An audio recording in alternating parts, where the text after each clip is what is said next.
লাইভওয়্যারের সাহায্যে পেজিনেশন কিভাবে ক্রিয়েট করে এখন আমরা সেইটা দেখব। পেজিনেশন যে কোনো প্রজেক্টের জন্য খুবই ইম্পর্টেন্ট, সেটা হোক একটা ব্লগ ওয়েবসাইট বা একটা ফোরাম ওয়েবসাইট বা একটা ই কমার্স ওয়েবসাইট। পেজিনেশনের মাধ্যমে আমরা কি করতে পারি, ওয়েবসাইটটার ইউআইটাকে আরো স্মুথ করতে পারি, প্লাস হচ্ছে ওয়েবসাইটটাকে আরো গোছানো করতে পারি। যেমন ধরুন আমার ব্লগ ওয়েবসাইটে 50টা পোস্ট আছে, আমি যদি প্রত্যেকটা পোস্ট মানে 50টা পোস্টে আমার ফার্স্ট পেজে লিস্ট আকারে ডিসপ্লে করে দেই, সেটা দেখতে যতটা সুন্দর দেখা যাবে তার থেকে বরং এক পেজে 10টা করে পোস্ট ডিসপ্লে করে নিচে এরকম অপশন রাখলাম যার মাধ্যমে মানুষ অন্যান্য পেজগুলো নেভিগেট করতে পারবে, সেটা দেখতে বেশি সুন্দর লাগবে। তো আজকে আমরা দেখবো লারাভেল লাইভওয়্যারের মাধ্যমে কিভাবে এই পেজিনেশনটা ক্রিয়েট করা যায়, যে পেজিনেশনটা কাজ করে হচ্ছে উইদাউট পেজ লোডিং, অর্থাৎ কোনো ধরনের পেজ লোডের দরকার হয় না। এটা কোনো ধরনের পেজ লোড ছাড়াই কাজ করে।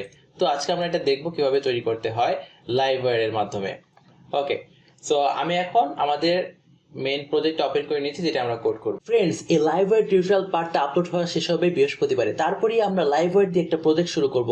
আমরা কোন প্রজেক্টটা করব তার উপর আমরা একটা ভোটিং নিচ্ছি, সেই ভোটিংটা আপনারা অংশগ্রহণ করতে পারবেন আমাদের পেজে গিয়ে, যেটা লিংক ভিডিও ডেসক্রিপশনে দেওয়া আছে।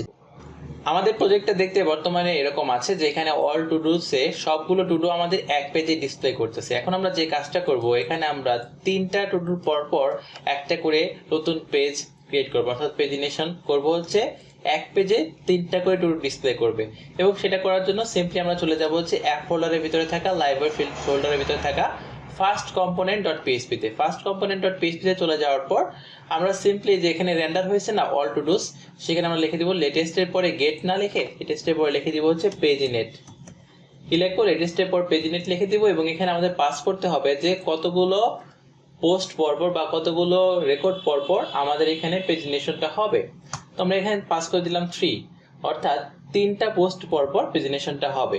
এখন যদি আমরা আমাদের ওয়েবসাইটে যাই তাহলে একটা এরর ডিসপ্লে করবে, যে এররটার সলিউশন আমি আপনাদেরকে এখনই দেখিয়ে দিব। বলতেছে যে property paginator not found on component, বলতেছে পেজিনেটর তো সে পাচ্ছে না। যখন লারাভেল লাইভওয়্যারে আমরা এইভাবে পেজিনেট করতে যাব, তখন আমাদেরকে এই কম্পোনেন্টের ভিতরে ইউজ করতে হবে হচ্ছে, দেখেন, ইউজ উইথ পেজিনেশন।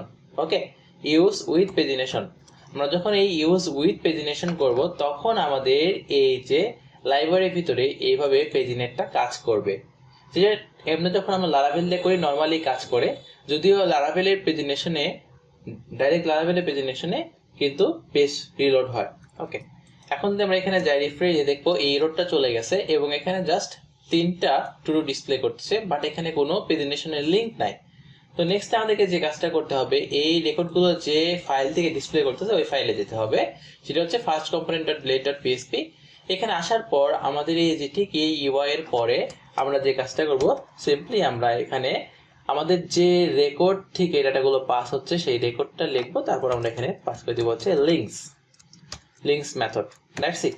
এখন যদি এখানে আমরা যাই রিফ্রেশ করি, দেখতে পাবো যে এখানে পেজিনেশনটা চলে আসছে, বাট এটার ডিজাইনটা একটু ব্রোকেন। বিকজ এটার কারণ হচ্ছে বাই ডিফল্ট লাইভওয়্যার পেজিনেশনের জন্য টেলউইন্ড টেমপ্লেটটা ইউজ করতেছে। এখানে টেলউইন্ডের টেমপ্লেট ইউজ করতেছে বিদায়, যেহেতু আমাদের প্রজেক্টটা হচ্ছে বুটস্ট্র্যাপে, সেহেতু এখানে ডিজাইনটা ব্রোকেন হয়ে রয়েছে। সো আমরা টেলউইন্ড থেকে বুটস্ট্র্যাপে কিভাবে মুভ করতে পারি সেটা করার জন্য সিম্পলি আমরা চলে যাব হচ্ছে আমাদের কনফিগ ফোল্ডারের ভিতরে থাকা livewire.php ফাইলে। ওকে, livewire.php ফাইলে চলে যাব এবং এখানে চলে যাওয়ার পর একেবারে নিচে স্ক্রল করলে দেখতে পাবেন এখানে পেজিনেশন থিম নামক একটা অপশন রয়েছে, যেখানে টেলউইন্ড সিলেক্ট করা আছে, যেটিকে আমরা এই যে বুটস্ট্র্যাপ দ্বারা কি করব, রিপ্লেস করে সেভ করে দেব। এখন যদি আমরা যাই ওয়েবসাইটে রিফ্রেশ দেই, দেখতে পাবো এখন আমাদের পেজিনেশনটা বুটস্ট্র্যাপের পেজিনেশন দিয়ে কনভার্ট হয়ে গেছে। এখন আমরা ক্লিক করে দেখতে পারি যে উইদাউট পেজ লোডিং আমাদের কিন্তু টুডু গুলো ডিসপ্লে করতেছে এবং সবগুলো জিনিসই পারফেক্ট ভাবে কাজ করছে। তো এইভাবে লাইভওয়্যারে টুডু পেজিনেশন ক্রিয়েট করতে হয়, আর এটা কিন্তু উইদাউট পেজ লোডিং কাজ করে। তো কি করলাম আমরা, সিম্পলি এইখানে আমরা পেজিনেট করে দিলাম, লেটেস্টে পরে পেজিনেট করে দিলাম, তারপর আমরা এখানে উইথ পেজিনেটটা ইউজ করলাম, উইথ পেজিনেশন, আর লাস্টলি আমাদের যে ফার্স্ট কম্পোনেন্ট সেখানে গিয়ে আমরা পেজিনেশনটাকে ক্রিয়েট করে ফেললাম। That's it. এখন আজকে এই পর্যন্তই। নেক্সটে আমরা আরো লাইব্রেরির জিনিসগুলো জানবো।